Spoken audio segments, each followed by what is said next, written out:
Special reports, board compensation and travel expenses by Mr. David Mustonen.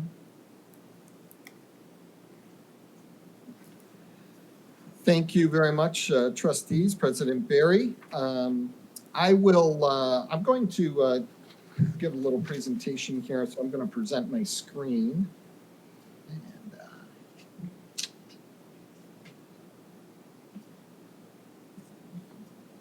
get this going here.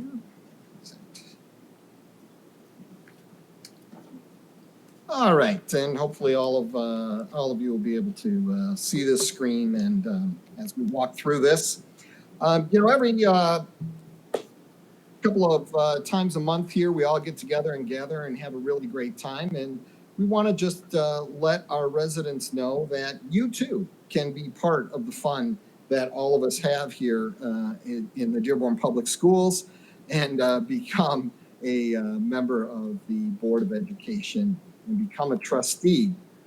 With all the COVID-19 crisis going on around us, and many of the other things that have been taking place in our country, we almost forget that there's an election in November. I say almost forget, because really it's kind of hard not to, given that it's a presidential election. But also this year on the ballot here locally in Dearborn, there will be 4 board seats up for election that will become vacant in November. The deadline for filing for those board seats is July 21st, and the documents that are required for filing need to be in the city clerk's office by 4 p.m. We do have information up on our website. If you go to dearbornschools.org and click under those tabs on the top and look under Board of Education, we have all those forms that you would need to fill out if you're interested in running for a board seat. Those forms need to be dropped off at the city clerk's office, but remember, we do have a small section of Dearborn Heights, so you also have to file a paperwork for Dearborn and Dearborn Heights and get that information into both of those city clerks. The filing deadline, as I said, is July 21st, 4 p.m. Kind of different this year. Normally, the Board of Education has 3 seats or 2 seats that usually are up for re-election. This year, it's a little bit different. We have 3 seats that are up for re-election that are 6-year terms. So anybody who was successful in November, you would serve. Your term would start in January of 2021, and your term would run until December of 2026.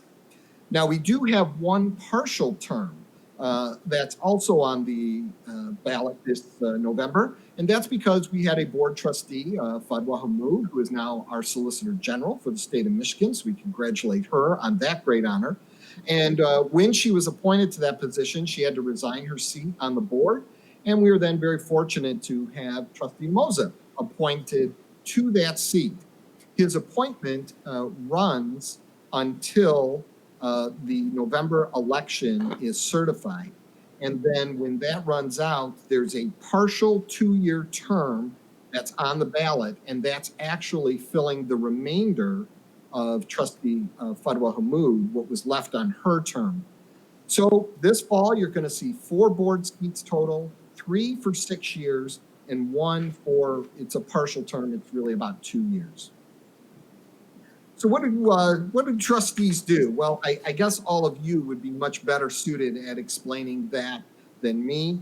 But I do have to say, after over 20 years here in the district, working with a variety of board members, I get a feel for what you guys do, but obviously not everything that you do. So just highlighting a few of the things that I think are important for our community to know is that, 1, you serve as trustees for both the Dearborn Public Schools and for Henry Ford College. We are the only district in the state that's considered a P-14 district, where the same Board of Education also oversees a college and the P-12. So it's kind of unique. It gives you a very, very broad perspective on education in our state, but it also makes your job very tough as well, as you have to stay informed on issues related to P-12 education, as well as issues involved in the college realm. So that's part of it. Your main job as a board of trustee is to set policy. You also directly hire the superintendent and college president. Trustees attend not only the board meetings here, but also at the college. You also serve on several committees. So there's also committee meetings, meet with the college president and the superintendent throughout the month to stay informed on issues going on within the district and at the college. I think too, people sometimes they'll call here over to the administration building and they'll say, yeah, I'd like to stop in and visit one of the board trustees in their office. Well, unfortunately, board trustees do not have offices here at ASC. They do not have any staff assigned to them or any secretarial support. They don't receive any health care benefits or any other kind of benefits that employees of the district receive. They do receive a small amount of money, $9,940 per year is all they receive, nothing additional from the college. That only comes from the P-12. And whoever is serving as board president that year will receive an extra $1,000 because there are some extra duties and responsibilities that go along with being board president. And we know that that position kind of rotates through the board, various board members, and the board members select who that president will be for the year. And so that's kind of how the pay structure or the other benefits of the job. Now, the Dearborn Board of Education has kind of a long-standing commitment and support, encourages staff to participate in professional learning and professional development. That goes for the superintendent, our principals, our teaching staff, and our non-instructional staff as well. Our board likes to lead by example, and so therefore our Board of Education also takes part in professional development. There's opportunities to become official board certified by the Michigan Association of School Boards. That's professional development that our board members may choose and select to take part in. Also, our board members attend many conferences, some locally right here in Michigan and others across the country. These conferences are put on by national school board associations or national superintendents or administrator associations. This is an opportunity for our board to go and learn about best practices and learn about those things going on in other districts, to see where we are and maybe to bring back new ideas. I'd also like to say that our Board of Education has also been presenters at these national and local conferences as well. So that's a direct investment into our Board of Education. And you can see that over the years, the amounts have varied depending on the conferences that have been taking place and those things that are relevant to the district at that time. And that the numbers there represent the financial commitment that the district has made in sending board members to these various conferences, like I said, whether they be locally here in Michigan or throughout the entire country. This year, obviously, the dollar amount is a little bit lower, and that's obviously because of COVID-19. There were many conferences scheduled for the spring that board members were scheduled to go to, and they were canceled, and therefore were not part of this year's budget. Once again, we want to thank our current board members for all the time and all the dedication that they put forth. Really, it's really a volunteer position. There's that small stipend amount, I understand, but the amount of time and effort officially, and then the large amounts of time unofficially that all of you put in, talking to friends and neighbors over that back fence at the grocery store, that's all part of the job.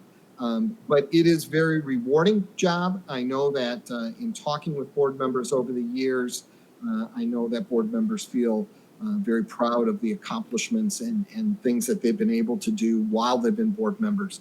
And so we want to encourage our community to consider the opportunity that lies ahead of them. Consider maybe running for Board of Education. You have till July 24th or 1st to fill out the paperwork and get that submitted to the city clerk. And we definitely look forward to working with all of you in the future. Thank you. Thank you. Only Mr. Mustonen can make this report that exciting. If I wasn't on the board, I'd probably be motivated to run this year. I know Trustee McDonald has a comment or a question. I did want to say that, as usual, Mr. Mustonen did a good job. But I wanted to add just a little list of things on duties, and he did cover most of them. But just to let people know that it is important, and the board spends a lot of time doing homework. We learn what's new in education, not only at the P-12, but also the college level, as he stated. But we also get involved with the legislature on a state and also federal level, and we need to be abreast of what's going on in the legislature dealing with education. So that's an important part of our job. I wanted to let anyone that's even remotely interested in the possibility of serving to go on to MASB, which is the Michigan Association of School Boards, MASB. Go on their website, and they have set up a program called Get On Board that has a lot of general information and specifics, which wasn't available when a lot of us decided to run, and it does answer a lot of questions that we had to reach out to other people and try to navigate ourselves. So there's some really useful information there, even if you're just slightly interested or want to know more about what the board does.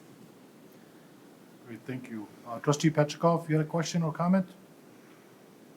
I just had a quick comment too. I know that there was some communication with President Barry about the stipend and dollar figure as well. And I just wanted to give some history to that so that people are aware that for the longest time, the board did not receive any kind of compensation.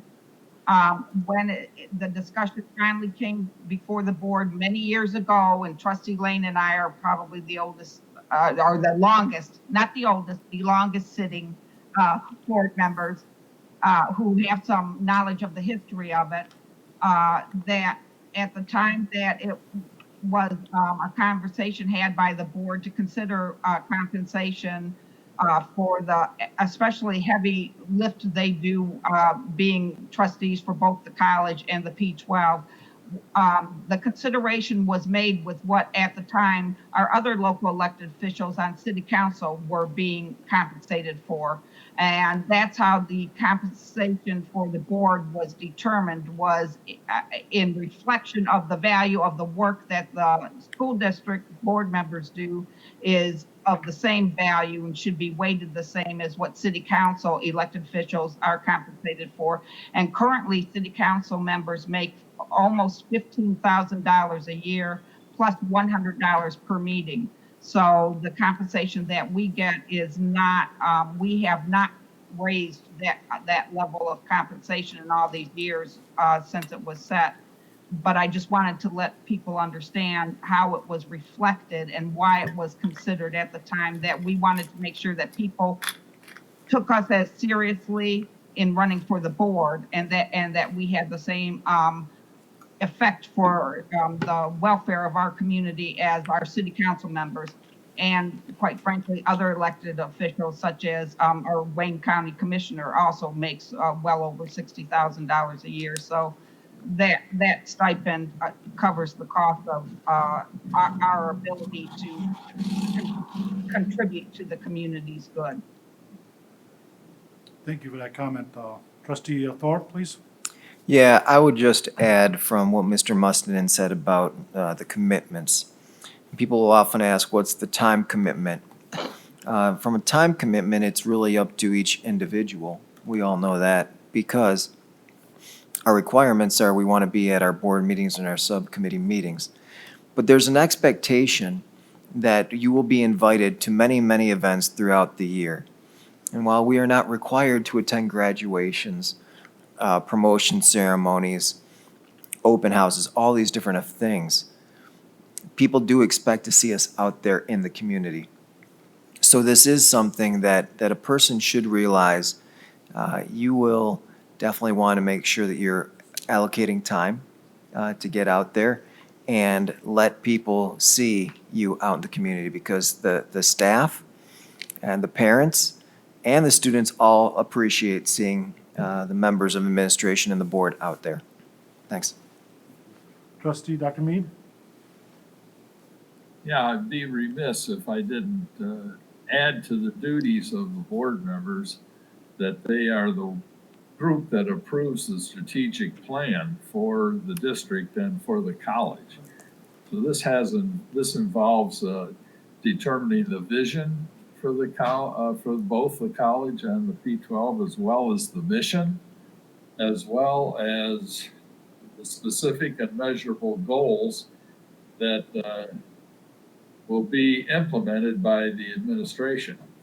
So this is the group that provides the guide for both the P-12 and the college. Now, it's created through the P-12 and through the college, but it's the board that approves it.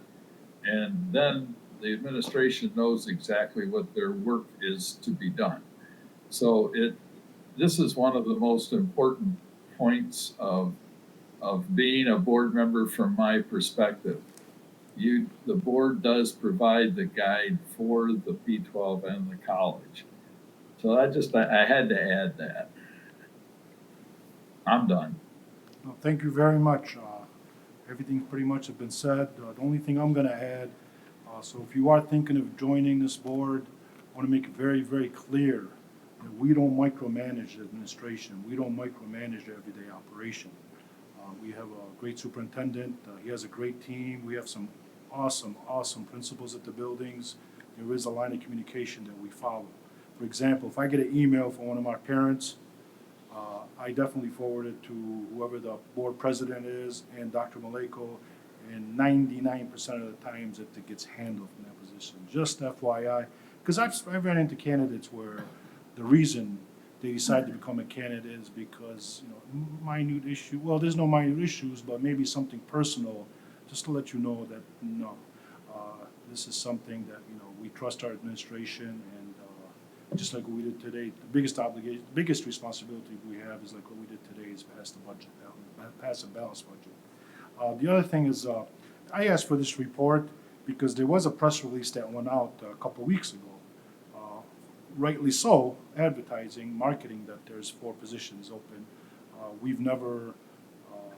We always say that there's a compensation, it's a small stipend that comes along with the responsibilities, and actually that's used to motivate people to run for the board, what have you. But that didn't make it to the press release, I don't think. But I think this was good. This was a great report.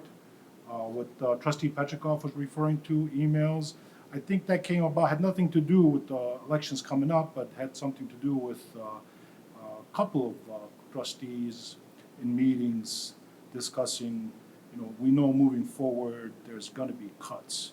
So I know at least one, I think that at least 2 of my colleagues did say that maybe we need to look at ourselves too, maybe have the shared sacrifices. I know the administration is probably, will be doing something. So those are my comments. And I don't know anybody else. Did you have a follow-up? Just what you said, the board has taken cuts in the past too when we've asked our staff to do that. Yeah, So I just want to make sure, that's why this Yep. report was here, is because so we can just make sure everything, all the information's out there. Nothing to- Absolutely. That might be a different discussion once we actually get to the cuts, but that's. Right, that's but what- I just wanted to let people know that the board is cognizant of that, and if we ask our staff to, we generally follow suit. Yeah, no, and like I said, we were both on the board, I know Yeah. a couple other of my colleagues on the board, and we took that cut. So. Okay, great, Mr. Mustian, thank you very much for your report. Madam Secretary, we'll go on to the next item, please. That would be citizen participation. Citizens wishing to address the board on agenda and non-agenda items for action can complete a virtual blue card that will be posted at noon on Monday, June 8th, 2020 on the district's news website. Forms received by 7:10 p.m. will be read by the board secretary. That would be me. The board will not be in a position to respond to non-agenda items. Therefore, speakers should not anticipate an immediate response to the comments or questions. For the benefit of all concerned, please do not mention the name of students or school district employees. Please keep your comments as brief as possible. The board president reserves the right to limit times. There are 3 comments, and they are from Mrs. Carmen Wisniewski of Dearborn, who says, "My son will attend OL Smith in the fall. We are not in the bus zone. We live on Olmsted Street. When my husband called transportation, he was told that we are one street out of the zone, which means the son would have to cross at Outer Drive. I'm not sure if there's a crossing guard. In the mornings, it would still be dark when walking and unsafe. I would like to know the board's response to many children that have to cross Telegraph in Outer Drive. I think that may be and Outer Drive. And is the bus in my area at full capacity? Thank you. Second comment is from Carol Darrington of Dearborn, who says, greetings. As you know, many parents and community members received information before the last board meeting that music programs would be cut in certain schools in the district for the coming school year. While that information may not have been exactly correct, I would like to express my concerns regarding those potential cuts. I have watched my kids participate in music programs in the district and and honestly, I cannot imagine what their educational career might have looked like if those opportunities were not available to them.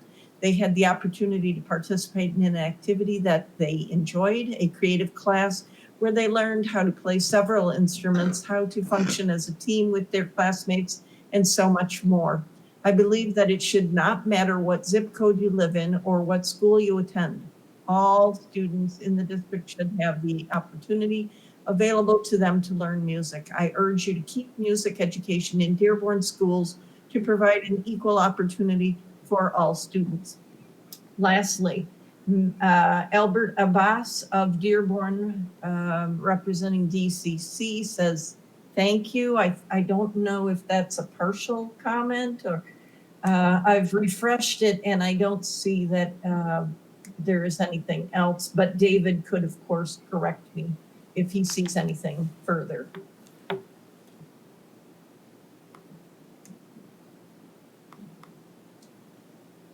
That completes citizen participation Great, thank you very much, Secretary. as far as I. Can we go on to the next item, please? Oh, I'm President sorry. Barry? Trustee Moses? Just to follow up on the first citizen's comment, and more of, I'll leave that to request for information, and hopefully we can get some idea about the crossings. And I'm really concerned not only on Outer Drive and Telegraph, as the citizen mentioned, but also Prospect.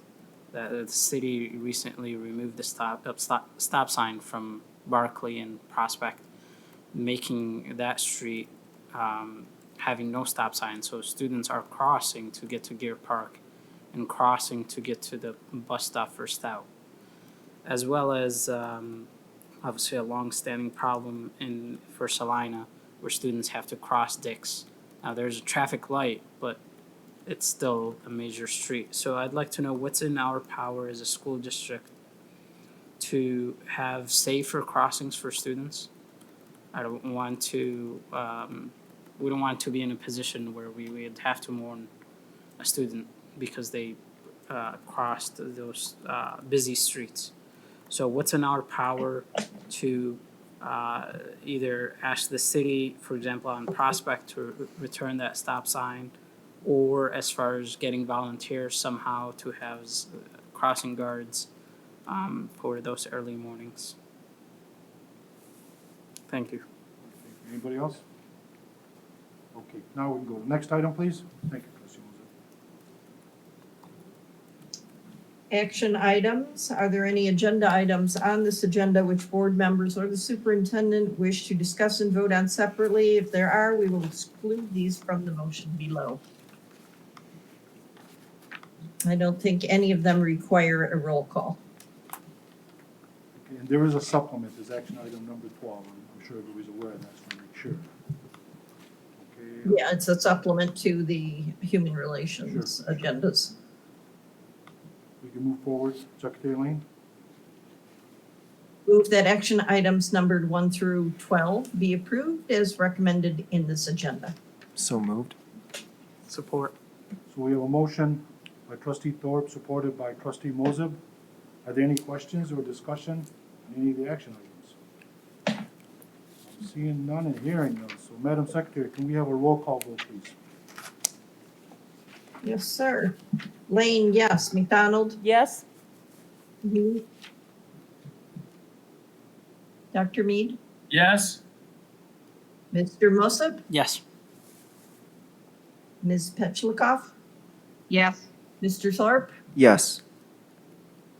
President Barry? Yes, thank you. Can we have, Madam Secretary, can we have a summary of the agenda action items, please?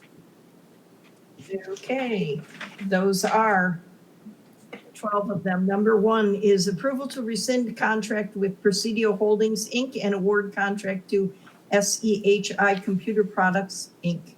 Number 2, approval of contract to Great Lakes Environmental, Inc. Number 3, approval of contract to Monroe Plumbing and Heating. 4 through 6, approval of non-instructional and instructional personnel items for P-12, including the supplement. Number 7, approval of 2021 district membership in the Michigan High School Athletic Association per board report 19-145. Number 8, approval of adoption of the 2019-2020 second budget revision per board report 19-146. Number 9, approval of adoption of the 2020 to 2021 budget per board report 19-147. 10, approval of policy updates, changes per board report 19-148. 11, approval of all HFC positions of all non-union exempt staff personnel be extended for 1 year. Number 12, appointment of Nada Alameddine as HR director. Thank you, Secretary Lane. I believe Dr. Maliko is probably Yes. going to be giving us a quick introduction. Yes, so I'm going to ask if we can get Ms. Alameddine on the virtual TV. And as I do that, I just want to mention, I know we congratulating her, but we did have the retirement for Ruth Bankhead on Friday. She's been with the district since 1984. So Ms. Alameddine, who's been in HR, is replacing Ms. Bankhead, who her official last day is tomorrow. So we wish her all the best. And at the same time, so we're sad to see her go, but we have new opportunity with Ms. Alameddine. And so we're going to see if we can get her on and if we can all congratulate her on her new position of Director of Non-Instructional for the Human Resources Department. Good evening, President Barry, trustees, Dr. Maliko. I'm very excited to be here tonight. I'm honored to join the administrative team under the great leadership of Dr. Maliko and Ms. Mason Alibazi. I'm really thrilled and looking forward for the opportunity. Thank you very much. Congratulations and thank you for your service. Thank you. Well said, Dr. Maliko. Yes, thank you very much. Appreciate it. Next item, please. There are no discussion items, so the next item will be Board of Education business, acknowledgement of correspondence. Trustee McDonald? I'm assuming that other board members received, but I got quite a few emails regarding the board meeting last time with the music program over at Smith. Anybody else? Okay, next item, please. Board member committee and organization reports. Appears to be none. Okay, next item. Board member superintendent commentary. Anybody? Dr. Maliko? Just one follow-up. I did get a message on, thank you, President, on the garbage maintenance. So it is our custodians, and Mr. Andrews sent me a message. It's our custodians and engineers that handle it, and they have a regular schedule that gets picked up over the summer. So I just wanted to make sure I confirmed that. So, thank you. I got a quick comment. Dr. Maliko and I spoke earlier, and I shared with them all the positive comments, how Dearborn Public Schools and Dr. Maliko and his team, the response they had for the COVID-19 pandemic that we've had. Community is very proud of us. I am very proud of this district, but the community, especially our taxpayers, our investors, everything they've talked about. Mr. Mustin said earlier that people, run into board members at Kroger. For me, it's usually at Target. So I've been hearing from a lot of people. Everybody's very, very satisfied, happy, and most important, they're very proud of the job we've done this past few months. So thank you to everybody's efforts. Much appreciated. Doesn't go unnoticed. Okay, next item, please. If I might join you, President Barry, I would Please, like yes. to thank particularly Nurse Carrie Kahn, who was so instrumental in making sure that we had the scientific knowledge to back up our response to COVID-19. And not just her, but all of the school nurses. And going forward, I know that we will have someone from Wayne County. So I'm very appreciative of that. Dr. Maleko referenced that we didn't know whether the playgrounds needed to be closed or not. The best information at one point was that everything needed to be disinfected. Our knowledge of the coronavirus is changing, but we're just reacting to what we know at the time. And it served us well so far, although we've had, unfortunately, we know people who have died. I know several people, I know people who have had it. And it is absolutely something that everyone needs to take seriously. But we can't, all we can do is base our judgments on what's available. We're learning more. And that's really saved us. And that's why Michigan is one of only 3 states that's really in a green zone. The other 2 states are New Jersey and New York. And I just feel really proud that we've managed this, because this is a challenge of our lifetime. And I think that we've done a fabulous job, and thanks to so many people. So when people want to jump in and criticize, I would just like to say, just remember, we're all trying the best we can with what we know right now. Thank you. Next item, please. Oh, hold on. Request for, Trustee Petrikov? I thought she was raising her hand. I think she Froze. Yeah, I just wanted to add to that, that the one thing that I think that we need to remind us all is to pack our patience.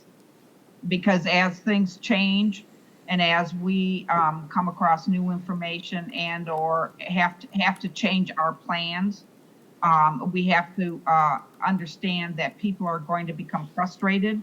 And I see a lot of that kind of turning in to anger towards others who don't reflect the same kind of sentiment about what's going on in our community. And I would just like to remind everybody to just take a deep breath, take a step back, and be considerate and kind and patient with everyone, because we're all trying to figure this out as we go. And it's not, and as Trustee Lane said, it's not going to be perfect. We're all flawed human beings, and we're all going to have to work through this and support each other rather than start the attack.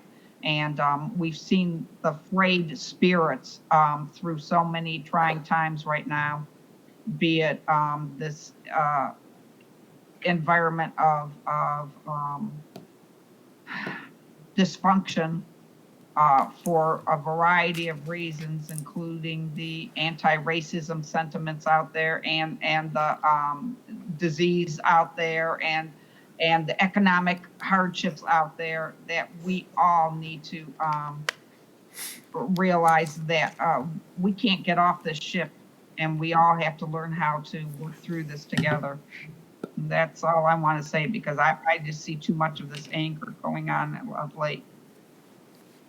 Great, thank you very much. Now, next item, please. request for information and or future agenda items. I know there's one request from Trustee Moser. Anybody else? Trustee Thorpe? It was brought up again about music in the district. I would switch it to this. There will be several different elective subjects that could run into difficulty next year due to budgetary concerns.